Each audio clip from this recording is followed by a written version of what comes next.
Breast cancer అని మీకు తెలిసినప్పుడు కీమోథెరపీ ఖచ్చితంగా అవసరం అని మీ డాక్టర్ మీకు చెప్పినప్పుడు చాలామంది పేషెంట్స్ ఫస్ట్ అడిగే క్వశ్చన్ ఇది. డాక్టర్, నా జుట్టు అంతా ఊడిపోతుందా? కీమోథెరపీ అయ్యాక మళ్ళీ ఆ జుట్టు తిరిగి వస్తుందా?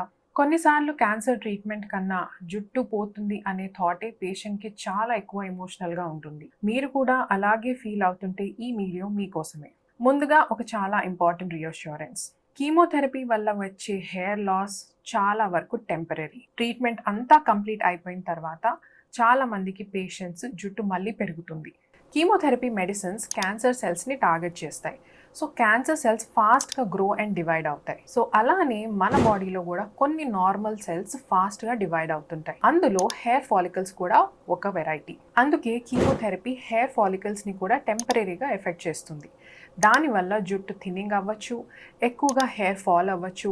కొన్ని కీమోథెరపీ మెడిసిన్స్లో కంప్లీట్గా హెయిర్ లాస్ కూడా అవ్వచ్చు. కొన్ని పేషెంట్స్కి eyebrows, eye lashes, body hair కూడా టెంపరీగా తగ్గిపోవచ్చు. కానీ ఇంపార్టెంట్ పాయింట్ ఏంటంటే ప్రతి కీమోథెరపీ మెడిసిన్ వల్ల same amount of hair loss ఉండదు. మీరు రిసీవ్ చేస్తున్న పర్టికులర్ కీమోథెరపీ రెజిమెన్, దానిలో వాడే కీమోథెరపీ మెడిసిన్స్ని బట్టి హెయిర్ లాస్ ఎంత ఉంటుందని డిసైడ్ అవుతుంది. కీమోథెరపీ వల్ల హెయిర్ లాస్ రావాల్సి ఉంటే ట్రీట్మెంట్ స్టార్ట్ అయిన 2 to 3 వీక్స్ తర్వాత యూజువల్గా స్టార్ట్ అవ్వచ్చు. కొంతమందికి గ్రాడ్యువల్గా హెయిర్ థిన్నింగ్ అవుతుంది, కొంతమందికి సడన్గా హెయిర్ ఫాల్ ఎక్కువగా స్టార్ట్ అవ్వచ్చు.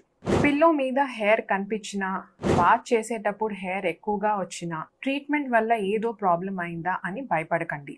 ఇది కీమోథెరపీకి కామన్ సైడ్ ఎఫెక్ట్. మీ క్యాన్సర్ ట్రీట్మెంట్ వర్క్ అవ్వట్లేదు అని అర్థం కాదు. ఇప్పుడు మోస్ట్ ఇంపార్టెంట్ క్వశ్చన్, డాక్టర్, నా జుట్టు మళ్ళీ పెరుగుతుందా? చాలా 90% కేసెస్లో డెఫినెట్గా హెయిర్ గ్రోత్ మళ్ళీ ఉంటుంది. కీమోథెరపీ కంప్లీట్ అయ్యాక హెయిర్ ఫాలికల్స్ గ్రాడ్యువల్గా రికవర్ అవుతుంటాయి అండ్ హెయిర్ మళ్ళీ గ్రో అవడం స్టార్ట్ అవుతుంది.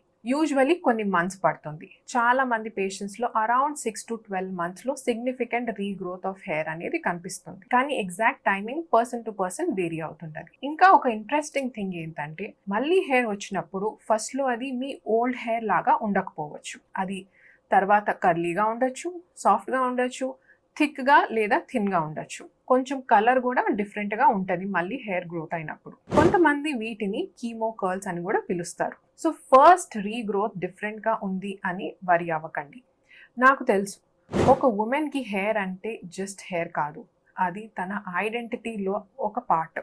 అందుకే కీమోథెరపీ స్టార్ట్ చేయబోతున్నప్పుడు నేను ఎలా కనిపిస్తాను, మా చిల్డ్రన్ ఎలా అనుకుంటారు, బయట వాళ్ళని ఎలా ఫేస్ చేయాలి అనేది చాలా మందికి ఇది చాలా ఇంపార్టెంట్ ప్రాబ్లం. ఇలా చాలా థాట్స్ వస్తాయి కూడా. మీరు ఇలానే ఫీల్ అవుతున్నారంటే ఇట్స్ అబ్సల్యూట్లీ నార్మల్. కానీ ఒక విషయం గుర్తుపెట్టుకోండి, మీ జుట్టు అనేది టెంపరీగా పోతుంది, కానీ మీ ఐడెంటిటీ కాదు. మీరు ఇప్పుడు చేస్తున్న ట్రీట్మెంట్కి ఒక పర్పస్ ఉంది. అది క్యాన్సర్ అనేది మళ్ళీ తిరిగి రాకుండా వచ్చేదానికి చేసే మన ప్రయత్నం ఇది. జుట్టు మళ్ళీ పెరిగే ఛాన్స్ చాలా ఎక్కువ ఉంటుంది. ఈ టైంలో మీ స్కాల్ప్ అండ్ హెయిర్ని జెంటిల్గా కేర్ చేయండి. మైల్డ్ షాంపూ యూస్ చేయండి షాంపూ చేయడానికి కూడా. Too much of heat, harsh chemicals, unnecessary colouring of hair కూడా అవాయిడ్ చేస్తే బెటర్. స్కార్ఫ్ వేసుకోవాలి అనుకుంటే వేసుకోండి. క్యాప్ వేసుకొని మీరు కంఫర్టబుల్గా ఉంటారంటే క్యాప్ పెట్టుకోండి. విగ్ యూస్ చేస్తే మీరు కాన్ఫిడెంట్గా ఉంటారంటే విగ్ యూస్ చేయండి. లేదా ఏమీ కవర్ చేయకుండా కంఫర్టబుల్గా ఉండాలి అనుకుంటే అది కూడా perfectly okay. But that has to be your choice. ఇంకా హెయిర్ లాస్ గురించి చాలా వరీడ్గా ఉంటే మీ ఆంకాలజిస్ట్ని scalp cooling or cold cap గురించి ఒకసారి అడగండి. కొన్ని కీమోథెరపీ మెడిసిన్స్లో ఇది హెయిర్ లాస్ని రిడ్యూస్ చేయడానికి హెల్ప్ అవ్వచ్చు, కానీ అందరికీ సూటబుల్ కాదు అండ్ కంప్లీట్ ప్రొటెక్షన్ అనేది గ్యారంటీ ఉండదు. మీరు గుర్తుపెట్టుకోవాల్సింది ఏంటి అంటే ఇది మీ జర్నీలో ఒక ఫేజ్ మాత్రమే. ఇప్పుడు అన్నీ ఒకేసారి ఆలోచించకండి. సర్జరీ గురించి, chemotherapy, hair loss, let's take one step at a time. మీ జర్నీలో మీరొక్కరే కాదు, మీ doctors, nurses, families and support system మీతో ఉంటారు. And most importantly, hair loss అనేది ఈజ్ జస్ట్ టెంపరీ. ట్రీట్మెంట్ అంతా కంప్లీట్ అయ్యాక మీ హెయిర్ మళ్ళీ పెరిగే పాసిబిలిటీ చాలా ఎక్కువ ఉంటుంది.